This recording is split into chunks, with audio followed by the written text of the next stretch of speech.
Hello everyone, and welcome to your second lesson on Giuliani's Opus 48, number 3.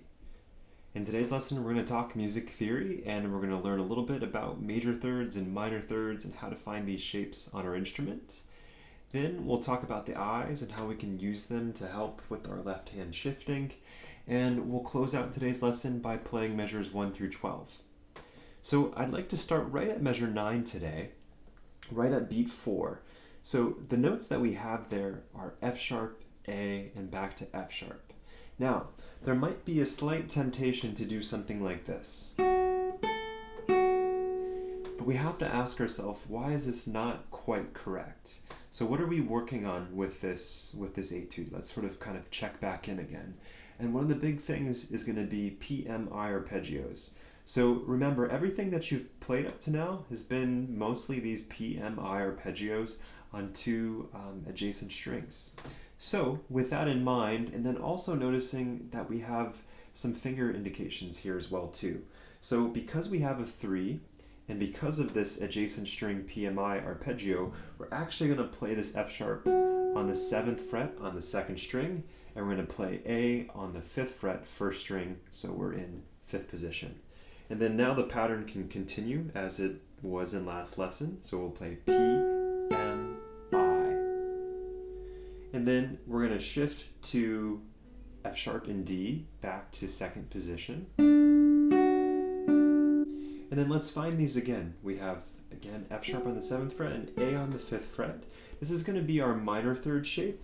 Notice that it's my 1st finger followed by my 3rd finger, and there's a fret in between. And then we have this major third shape, which we're going to play with F sharp and D. And notice that there's no fret in between them. So again, we have a minor third shape and a major third shape. The beautiful thing about this is you can use them all over the neck, and you can use them on many different string sets. So you could play them on 6th string and 5th string, or you could play them on 5th and 4th, 4th and 3rd. And then we'll have to save it for another lesson. The 3rd string and 2nd string are tuned differently, so the shapes are different, but again, on the 1st and 2nd string. So I encourage you to have some fun, improvise, play around, and just sort of see where your imagination takes you.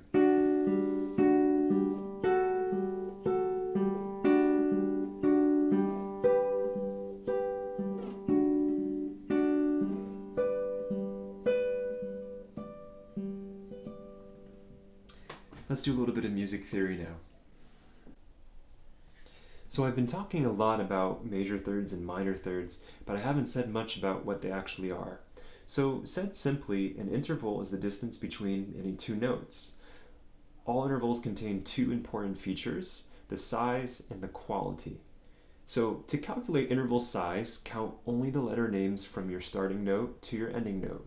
This will tell you that F sharp to A is a third, or that G to A is a second, or that E to C sharp is a 6th.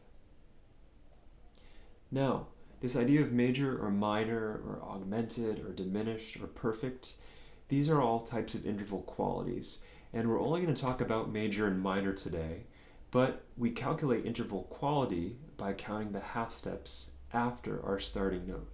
So the first interval that we decoded today was the minor third with F sharp and A, and we already defined that if I count from F sharp to A, I'm counting on my fingers, F sharp, G, A, I get some sort of third.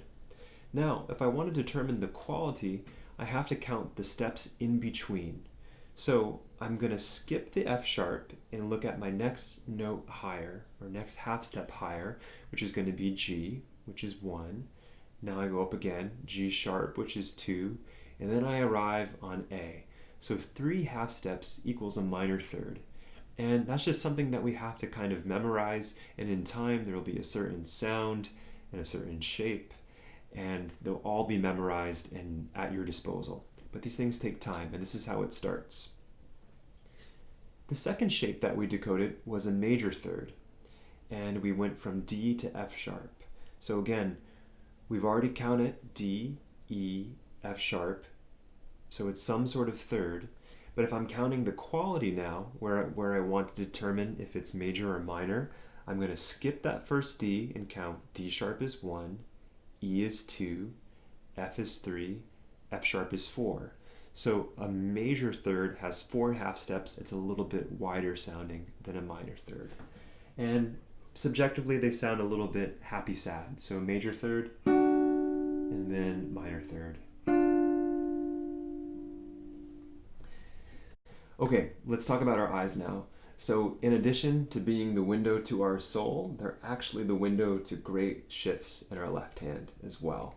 So with that in mind, let's start off at measure 9 with our shape that we ended with, which is D on the 5th fret, pinky, F sharp on the 4th fret with our ring finger, and then D on the 3rd string 2nd fret with our middle finger. Now, you'll remember from the beginning of this lesson where our shape was, in 5th position.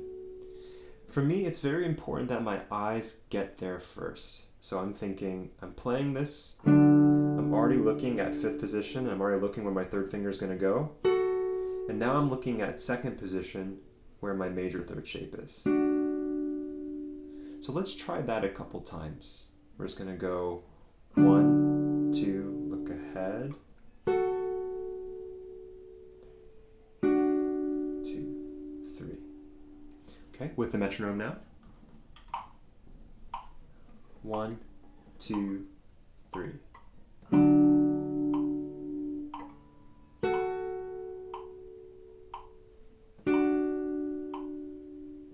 Again, look to the 5th position, look to 2nd position. And one more. Look ahead, look ahead. Now, some of you out there have this great attention to detail, and you might have noticed some string noise as you shift it from your 2nd position to your 5th position. And what I would encourage you to think about here is that your strings are kind of like a diving board in a way. So if we have our left hand down and the fingers are depressing downwards, we kind of let the fingers give up and the string lets us come back to neutral. So let the strings bring you. Because if I pick up too early, I almost get a pull off, right? So again, if I play, pick up.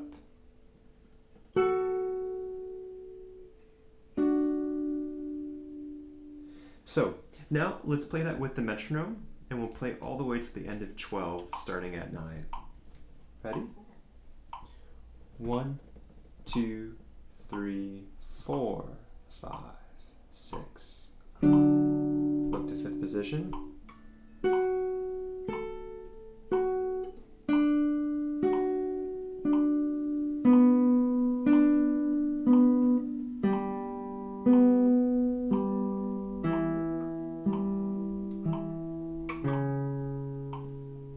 Now, that might take some practice. I would sit with that for a couple minutes, maybe pause the video here and just get 5-10 minutes on that.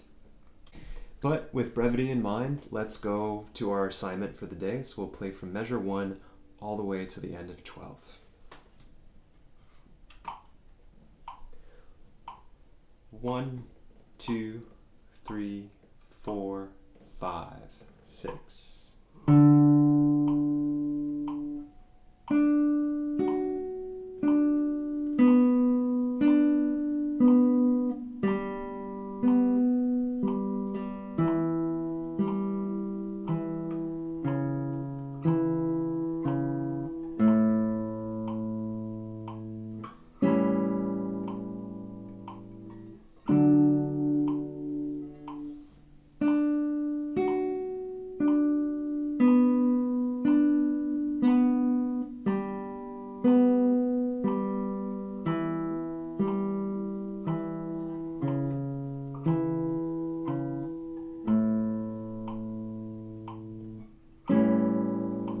Start thinking about your shift. Think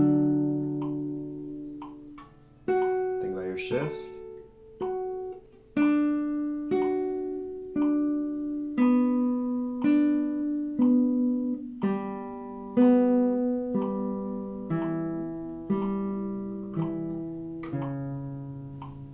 ends on a cliffhanger today, so I'll have to see you on the next one. Thanks so much for spending your time with me, and happy practicing.